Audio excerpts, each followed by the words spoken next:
बोलो जयकारा बोल मेरे श्री गुरु महाराज की जय। श्री कृष्ण कन्हैया लाल की जय। राधे रानी की जय। एकाग्रचित होकर बैठे, अपनी चित्त वृत्तियों को एकाग्र करके आंखें बंद कर लीजिए। हर श्वास श्वास में जो है सुमिरन चलता रहे। श्रीमद् भागवत महापुराण जी का 10वें स्कंद का हम रसपान करने जा रहे हैं। सर्वप्रथम अपने दादा गुरुदेव के चरणों में लाखों करोड़ों बार दंडवत प्रणाम करते हैं। राधे रानी और कृष्ण कन्हैया के चरणों में भी दंडवत प्रणाम करते हैं। हरे रामा रमा रामा हरे हरे हरे कृष्णा कृष्णा कृष्णा हरे हरे। नारायण के समान कृष्ण हैं, इसका अर्थ होगा नारायण वरिष्ठ हैं। श्री कृष्ण के समान नारायण हैं, ऐसा कहने से नारायण नहीं श्री कृष्ण वरिष्ठ हो जाएंगे। वैसे तो श्री कृष्ण और नारायण में कोई अंतर ही नहीं है। ये सब बातें तो मधुर आग्रह मात्र हैं। नारायण में 60 और मुरली मनोहर श्री कृष्ण में 64 गुण बताए गए हैं। अर्थात नारायण जी की अपेक्षा श्री कृष्ण में 4 गुण जो हैं वो अधिक हैं। वे गुण इस प्रकार हैं। पहला है रूप, और दूसरा माधुरी, तीसरा लीला माधुरी, और चौथा है प्रिया माधुरी। श्री कृष्ण के ये 4 गुण नारायण में नहीं। नारायण के 4 हाथ होने के कारण वे कुछ कुरूप से लगते हैं, अतः 2 हाथों वाले श्री कृष्ण श्रेष्ठ हैं। वैकुंठवासी नारायण राजा की भांति अकड़ कर खड़े रहते हैं, सो वे कुछ अभिमानी से लगते हैं।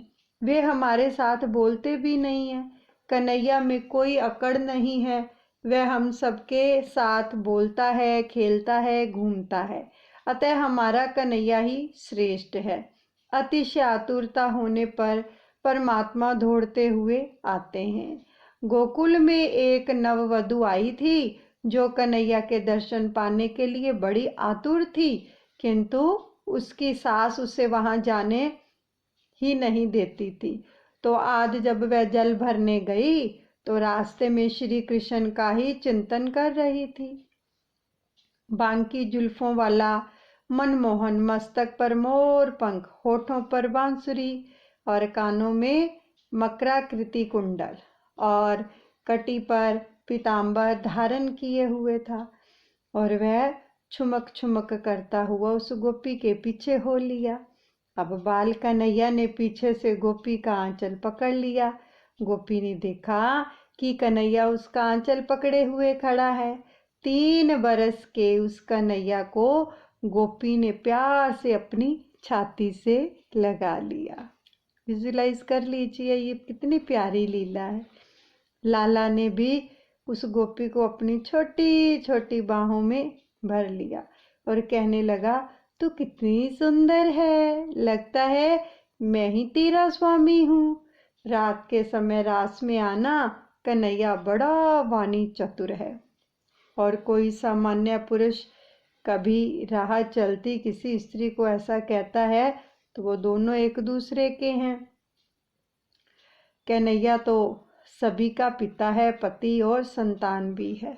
जरा सोचो तो, ऐसा कोई और देव है भी जो राह चलती हुई किसी नारी के गले में अपनी बाहों का हार पहना सके।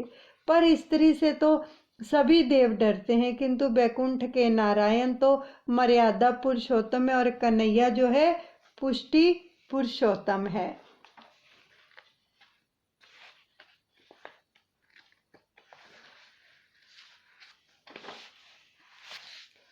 और कन्हैया की जैसी लीला मनुष्य तो क्या, कोई अन्य देव भी नहीं कर पाता। श्री कृष्ण तो देवादि देव हैं। एक सखी जो थी दही दूध और माखन बेचने निकली। और कृष्ण प्रेम में उसकी सुध बुध भी सर गई। वह बोलना तो चाहती है कि दही लो, माखन लो, किंतु उसके अंतर में माधव छिपा है। सो वह बोलने लगी, माधव लो, कोई माधव लो, कोई माधव। बोली गोपी हरि को बेचने चली, 14 भुवन के नाथ को मटकी में लेकर चली। श्री कृष्ण प्रेम में ऐसी तन्मय हो गई थी कि उसे भान तक नहीं था और कि वह क्या बोल रही थी। लाला ने सुना माधव लो, कोई माधव लो, तो उसने सोचा, अरे वाह, वह तो मुझे ही बेचने चली है। तो रास्ते में श्री कृष्ण प्रकट हुए और सखी से कहने लगे, अरे दूध वाली, मैं गोकुल का राजा हूँ, जरा माखन तो दे जा। तो प्रेम का बाहुमूल्य होने पर सताने में बड़ा मजा आता है। गोपी के हृदय में प्रेम है। वह कन्हैया को सताने लगी, अरे तू कैसे हो गया गोकुल का राजा?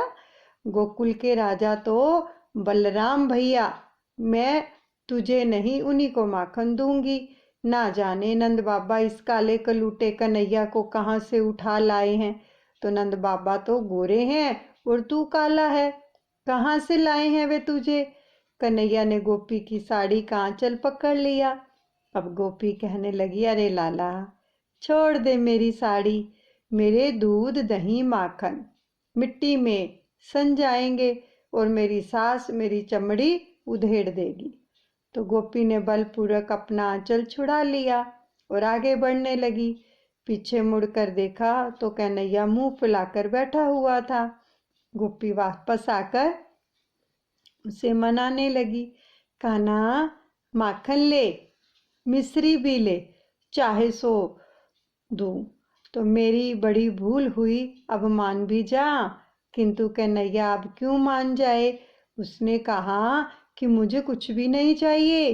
कन्हैया का माना तो गोपी आगे बढ़ने लगी। तो पीछे से कन्हैया ने पत्थर उठाकर ऐसा निशाना लगाकर मारा कि गोपी की मटकी जो थी चूर चूर हो गई। ऐसी लीला श्री कृष्ण के सिवा अन्य कोई भी देव नहीं कर सकता। श्री कृष्ण सबके पति जो हैं। श्री कृष्ण अब घर आकर चुपचाप माता की गोद में छिप गया। तो वह ऐसा शांत सयाना बैठा हुआ था कि मानो कुछ हुआ ही नहीं है। उस गोपी ने यशोदा के पास आकर कन्हैया की शरारत की शिकायत की। तो माता जी ने कहा, तुम लाला को मुंह लगा रही हो, किंतु वह बड़ा शरारती हो गया है। इसने मेरी गगरी फोड़ दी, मेरे कपड़े बिगाड़ दिए। तो लाला कहने लगा, मैया, मुझे इससे बड़ा डर लगता है, इसके चले जाने के बाद मैं सारी बात बताऊंगा। तो कन्हैया मैया से कहने लगा, यह गोपी बड़ी कंजूस है, वह 3-4 दिन पहले का दूध दही बेच रही है। मैंने सोचा कि बिगड़ा हुआ दूध दही बेचना ठीक नहीं है, यदि कोई गरीब इसे खाकर बीमार हो जाए तो। और ऐसा सोचकर मैंने उसकी मटकी फोड़ डाली और मैं आरोग्य प्रचारक मंडल का प्रधान जो हूँ। तो यशोदा जी गोपी को जो थी लताड़ते लगी। तो अरे गोपी, बिगड़ा हुआ दही दूध क्यों बेचती है री तू? कन्हैया हंसने लगा और गोपी भी। कन्हैया बोलने में बड़ा ही चतुर है। कन्हैया मटकी फोड़ता है फिर भी प्यारा लगता है। वह राह में चलती किसी भी गोपी की मटकी फोड़ सकता है। ऐसा अन्य कोई देव है जो रास्ते पर चलती हुई किसी नारी को छेड़ सके? और सब तो डरते हैं कि यदि किसी नारी को हाथ भी लग जाए तो थप्पड़ खाना पड़ेगा, हमारी पूजा कोई नहीं करेगा। अब श्री कृष्ण की लीला माधुरी दिव्य है, तो उनका अनुकरण कोई और देव नहीं कर सकता। श्री कृष्ण का आचरण कोई नहीं कर सकता। भगवान नारायण हाथ में शंख रखते हैं। शंख फूकने वाला देव श्रेष्ठ है या बांसुरी बजाने वाला? अन्य देव तो हाथ में जो है शस्त्र अस्त्र लिए हुए हैं, किसी के हाथ में सुदर्शन है तो किसी के हाथ में धनुष बाण, किसी के हाथ में त्रिशूल है। मानो इन सबको संसार का डर है। कन्हैया हाथों में शस्त्र जो है नहीं रखता है। लाला के एक हाथ में बांसुरी है और दूसरे में मिश्री। और शस्त्रधारी देव श्रेष्ठ है या कन्हैया? हम तो कन्हैया को ही श्रेष्ठ कहेंगे। लाला रोज बांसुरी बजाता है। लाला को बांसुरी जिसने भी सुनी हो उसकी तो संसार के प्रति उदास हो जाता है। बांसुरी की धुन को सुनते ही राधे कृष्ण करने लगता है। श्री कृष्ण की वेणु माधुरी दिव्या है। गोपी कहती है, मुरली बजाए मेरो मन हरि लीनो। एक गोपी प्रेम भरा उलाना देती है कि हे मुरारे, भोजन बनाते समय कृपा करके बांसुरी की तान मत छेड़ो। तुम्हारी मुरली की धुन सुनकर चूल्हे में रखी सूखी लकड़ियां रसमय होकर रस बहाने लगती हैं, सो अग्नि बुझ जाती है। अग्नि बुझने से मैं रसोई कैसे बना सकूंगी? लाला की वंशी की धुन जिसके भी कानों में जाती है वह उनका सेवक बन जाता है। तो मैंने मान लिया है कि कन्हैया ही सर्वश्रेष्ठ है। कन्हैया रूप माधुरी ने भी जो है अनेकों को आकर्षित किया है। निर्गुण ब्रह्मा के उपासक स्वामी मधुसूदन भी श्री कृष्ण की मनोहारी जो है रूप माधुरी के पीछे पागल हो गए थे। तो अद्वैत मार्ग के जो अनुयायी के द्वारा पूजनीय तथा स्वराज्य रूपी सिंहासन पर प्रतिष्ठित होने के अधिकार से युक्त हमको गोपियों के पीछे पीछे फिरने वाली किसी शठ ने अपनी इच्छा ना होने पर भी चरणों का दास बना लिया है। गोपियां देखो कितना प्रेम करती हैं कन्हैया से, और कन्हैया भी गोपियों से बहुत प्रेम करते हैं। श्री कृष्ण की रूप माधुरी के पीछे कविरस खान भी पागल हो गए थे। तो उन्होंने कहा, यालो लकुटी अरी कमरिया पर राज तिहोपुर की तज डारो। आठों सिद्धि नवों निधि को सुख नंद की गाय चराए बिसारो। श्री कृष्ण की रूप माधुरी दिव्या है। वे तो बैकुंठ निवासी नारायण से भी श्रेष्ठ है। और जब गोपियां देखो उसकी याद में किस प्रकार से पागल हो जाती हैं कि जब तक कन्हैया को ना देखे, उनके दर्शन ना करें तो उनको नींद नहीं आती है। सारी रात तेरा तक नियारा, एक वारी मिले शाम वे मैनू तेरे मिलने दाई चा,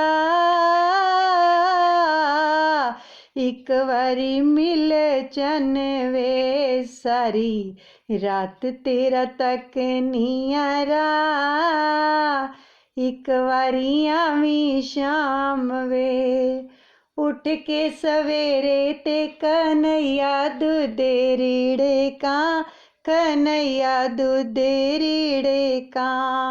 तेरे पीछे खा दिया मैं करे दिया चिड़े का, करे दिया चिड़े का। विषम कुछ ता तरस मेरा खा, एक बारी मिले शाम वे। सारी रात तेरा तक नियारा, एक बारी मिले शाम वे। वे मैनू तेरे मिलने दाई चा, एक बारी मिले शाम वे। जदों भी मैं वेखदी बनेरे कां बोलदा, बनेरे कां बोलदा। याद तेरी विच विचन्ना दिल मेरा डोलदा, दिल मेरा डोलदा। और दिल तड़के ते रुक जाए सा, एक वारी आवी शाम वे, सारी रात तेरा तक नियारा, एक वारी आवी शाम वे, मैनू तेरे मिलन दाई चा, एक वारी आवी शाम वे। अब यशोदा गर्गाचार्य से कहती है, महाराज भोजन का समय हो गया है, पहले आप भोजन कर लीजिए, फिर आगे बात होती रहेगी। तो गर्गाचार्य, मैं दूसरों के द्वारा बनाई हुई रसोई खा नहीं सकता, अपना भोजन मैं अपने हाथों से बनाऊंगा, पहले मैं यमुना से जल ले आऊं। गर्गाचार्य यमुना में स्नान करके जल भी ले आए। तो उनके इष्ट देव थे चतुर्भुज द्वारिकानाथ। गर्गाचार्य ने अपने ठाकुर जी के लिए खीर बनानी चाहिए। अब भगवान को खीर भोग लगाऊंगा और फिर प्रसाद लूंगा। मातर अपने ही लिए बनाकर खाने वाला अन्न नहीं पाप खाता है। सो रसोई बनानी ही है तो ठाकुर के लिए बनाओ, और जब वे सेवा में उपयोग होगा तभी संपत्ति सार्थक होगी। अपने शरीर से भी अधिक प्रेम प्रभु से करो। यशोदा ने सोचा कि ये गर्गाचार्य भगवान को खीर चढ़ाए बिना खाएंगे ही नहीं। सो खीर को ठंडी करने के लिए उन्होंने गर्गाचार्य को सोने की थाली दी। खीर ठंडी हुई तो गर्गाचार्य ने तुलसी दल बिखराकर भगवान की स्तुति आरंभ की। हे नारायण, हे लक्ष्मीपति, हे वैकुंठपति, खीर जो है आरोग्य। तो कन्हैया कहने लगा, मैं ही लक्ष्मीपति हूँ और वैकुंठनाथ हूँ। गुरु जी शायद मुझे ही पुकार रहे हैं, अतः खाने के लिए मुझे जाना ही पड़ेगा। और सोचकर वह खीर खाने के लिए भागा हुआ आ पहुँचा और खीर खाने लगा। तो बाहर 12 बार माला फेरने में जितना समय लगे उतने समय तक ठाकुर जी के सम्मुख थाल रखा जाए और लाला को मनाना तो पड़ता ही है ना। तो गर्गाचार्य बोल रहे हैं, ओम नमः नारायण। तो कन्हैया कहता है, महाराज आंखें बंद ही रखना। गर्गाचार्य ने 12 बार माला फिराकर आंखें खोली तो देखा कि लाला खीर खाने में मगन है। अरे, इस वैश्य के लड़के ने तो मेरी खीर को छू लिया। अब अरे यशोदा देख तो, तेरा लड़का मेरी खीर खा रहा है। तो भागी हुई यशोदा आई तो देखा तो कन्हैया ने आधी खीर उड़ा दी। अरे, और उसका मुंह खीर से सना हुआ है। यशोदा कन्हैया को डांटने लगी, घर में तुझे खाने को मिलता नहीं है क्या? महाराज की खीर क्यों खाई तूने? कन्हैया ने कहा, तू मुझे डांट रही है किंतु मैं करूं भी तो क्या? महाराज ने ही तो मुझे खीर खाने को बुलाया था। गर्गाचार्य, नारे ना, मैं वैकुंठवासी नारायण को बुलाया था। कन्हैया, मैं ही तो हूँ वे वैकुंठवासी नारायण। यशोदा जी ने कहा, छोटे मुंह बड़ी बात क्यों करता है रे? तू कहाँ का नारायण हो गया? वैकुंठ के नारायण के तो 4 हाथ हैं और है तेरे 4 हाथ हैं क्या? कन्हैया ने कहा, माँ यदि तू कहे तो मैं चतुर्भुज हो जाऊं। यशोदा ने सोचा कि यदि इसने चतुर्भुज का रूप धारण कर दिया तो लोग मानेंगे कि यह लड़का यशोदा का नहीं है, कोई जादूगर है। सो उन्होंने कहा, नहीं नहीं, 4 हाथों वाले नारायण की अपेक्षा मेरे 2 हाथ वाला मुरलीधर ही अच्छा है, श्रेष्ठ है। तू जो है वही रहना। फिर यशोदा जी ने गर्गाचार्य से कहा, यह नादान लड़का है, इसकी बातों पे में ना आना। कृपा करके आप फिर से खीर बना लीजिए। अब गर्गाचार्य फिर स्नान करके यमुना की ओर जो थे चल दिए। लाला यशोदा की गोद में बैठकर कहने लगा, माता मैं कोयल की वाणी बोल सकता हूँ। और वह कुहू कुहू करने लगा। सभी को बड़ा आनंद हुआ।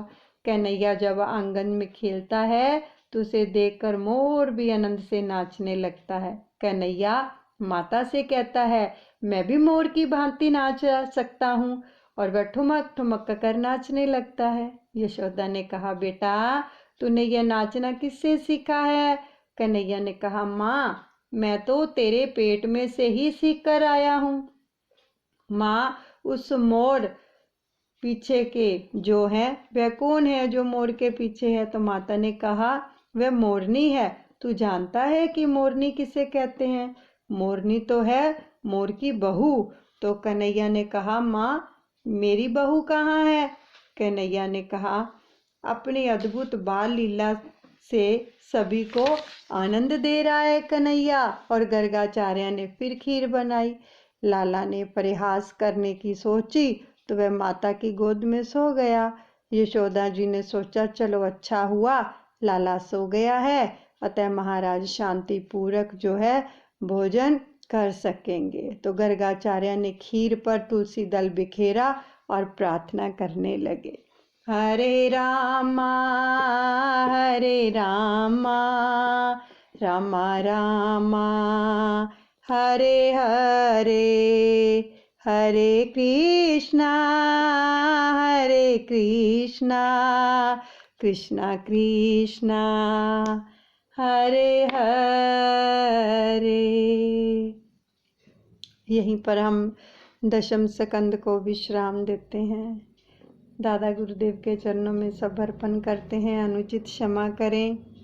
बोलिए सतगुरुदेव भगवान की जय। जुगल जोड़ी सरकार की जय। कृष्ण कन्हैया लाल की जय।